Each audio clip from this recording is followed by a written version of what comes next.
Maharashtra TV news, आवाज सर्वसामान्यांचा। Breaking news. यवतमाळमध्ये कुलमुक्त्यार महाराणी येसुबाई चौक नामकरणास मंजुरी, नगर परिषदेचा ऐतिहासिक ठराव। यवतमाळ नगर परिषदेने स्वराज्याच्या दुसऱ्या कुलमुक्त्यार तथा छत्रपती संभाजी महाराजांच्या अर्धांगिनी महाराणी येसुबाई साहेब यांच्या गौरवासाठी दारव्हा रोडवरील चौकाचे कुलमुखत्यार महाराणी येसुबाई चौक असे नामकरण करण्याचा ऐतिहासिक ठराव मंजूर केला आहे। महाराष्ट्रात प्रथमच एखाद्या नगर परिषदेने असा निर्णय घेतल्याने शिवशंभू भक्त, इतिहासप्रेमी आणि श्रीमंत राजे शिर्के वंशज घराण्याकडून या निर्णयाचे स्वागत करण्यात येत आहे। महाराणी येसुबाई यांच्या स्वराज्य रक्षणासाठीच्या त्याग, शौर्य आणि पराक्रमांची प्रेरणा भावी पिढीपर्यंत पोहोचावी या उद्देशाने हा निर्णय घेण्यात आला। विशेष म्हणजे 27 जुलै रोजी होणाऱ्या महाराणी येसुबाई यांच्या जयंतीपूर्वी चौकाचे नामकरण करून त्यांना अनोखे अभिवादन करण्यात आले आहे।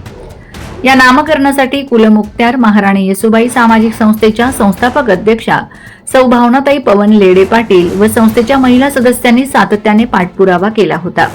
त्यांनी या निर्णयाची माहिती महाराणी येसुबाईंचे वडील श्रीमंत राजे पिलाजीराव शिर्के यांच्या वंशज तथा राष्ट्रवादी सैनिक सेलचे प्रदेशाध्यक्ष दीपक राजे शिर्के आणि इतिहास अभ्यासक व पत्रकार लक्ष्मीकांत राजे शिर्के यांनाही दिला।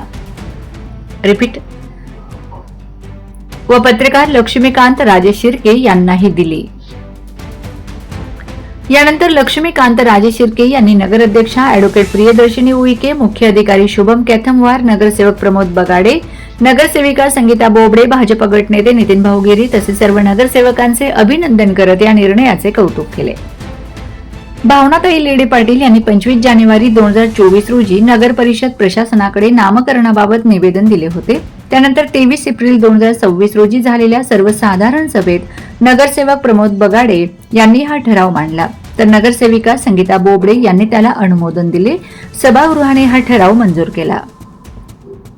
यवतमाळच्या नगर परिषदेच्या या निर्णयाचा आदर्श घेऊन राज्यभरातील विविध चौक, रस्ते, शाळा, उद्यानं, सभागृह आणि सार्वजनिक ठिकाणांना महाराणी येसुबाई यांचे नाव देण्याची मोहीम राबवावी, तसेच यवतमाळ येथे त्यांच्या स्मरणार्थ भव्य स्मारक उभारण्यात यावे अशी अपेक्षा इतिहास अभ्यासक लक्ष्मीकांत राजे शिर्के यांनी व्यक्त केली आहे। तसेच 27 जुलै रोजी जयंती आणि 21 डिसेंबर रोजी स्मृती दिन राज्यभर साजरे करण्याचे आवाहनही त्यांनी केले। वंदे महाराष्ट्र टीव्ही मीडिया मुख्य संपादक छगन कोळेकर, साक्री। वंदे महाराष्ट्र टीव्ही न्यूज, आवाज सर्वसामान्यांचा। अशाच नवनवीन बातम्या पाहण्यासाठी आमच्या चॅनलला सबस्क्राइब करा, बेल आयकॉनला क्लिक करा।